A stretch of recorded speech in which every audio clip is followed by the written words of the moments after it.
Hemos visto entonces que el teorema de Wiener-Khinchin relaciona la función de autocorrelación de un proceso estocástico con su densidad espectral de potencia.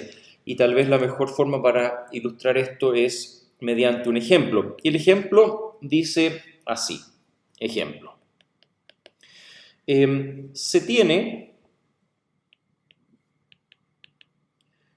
un proceso estocástico NDT, aquí en forma un poquito atípica vamos a usar una minúscula para describir el proceso estocástico,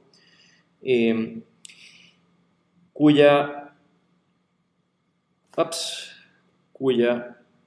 densidad espectral de potencia es la siguiente función. S sub n de f es igual a n0 medios rect de f partido por w.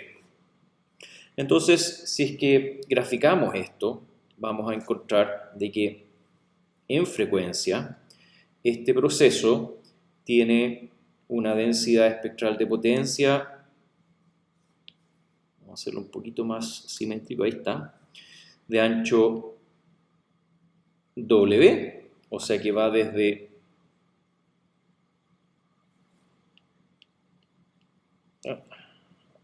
denme un segundo, ahora sí, W medios menos W medios, y este punto de aquí es N0 medios. El motivo por el cual se llama N0 medios lo vamos a ver en algún momento. N0 es un parámetro constante para efectos prácticos y el hecho que se pone en la mitad es en el fondo el mismo argumento aquí, digamos, para que el ancho completo sea W, ¿sí? Ya vamos a ver, digamos, la notación un medio, pero por ahora es simplemente un valor, un escalar constante N0 medio. Y rect, por supuesto, la conocemos, que tiene ancho total W. Esta es la función S sub n de f.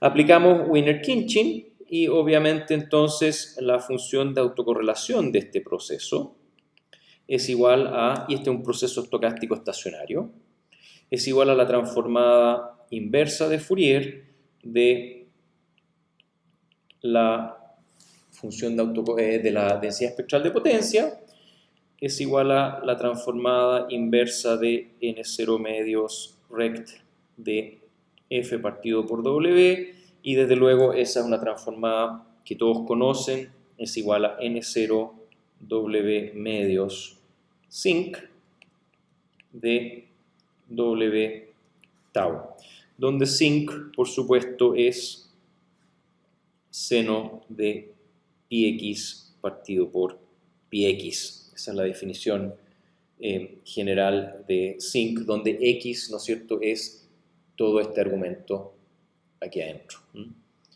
con x aquí definido como w tau, ¿sí? Entonces, si es que graficamos aquí al lado de la densidad espectral de potencia, graficamos ahora en tau, este proceso va a tener la forma de un seno de x partido por x, ¿no es cierto? Donde ese punto ahí tiene tamaño n0 w medios, es igual a R sub n en 0, por lo tanto es igual a la potencia del proceso. Esto es una propiedad que vimos en su momento. Y desde luego, estos puntos están en los cortes los cortes por 0 están en valores de 1 partido por W, este aquí está en 2 partido por W, este en 3 partido por W, y desde luego aquí están los correspondientes valores negativos. Menos 1 partido por W, menos 2 partido por W, etc. Entonces, lo que estamos viendo acá es que este es un proceso que tiene cierta correlación en el tiempo, que la va perdiendo, y la va perdiendo más y más y más en la medida que luego de observar una muestra dejamos que pase tiempo y observamos una segunda muestra. Y la correlación se pierde esencialmente por primera vez en proporción o en relación al ancho de banda que tiene la densidad espectral de potencia.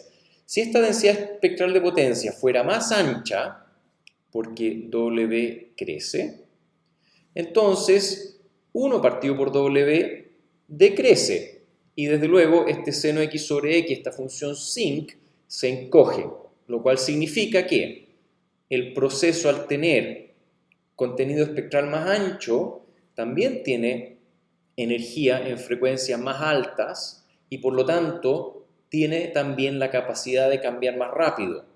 Como consecuencia, la función de autocorrelación, al encogerse, revela de que el proceso estocástico estadísticamente pierde correlación más rápido en el tiempo.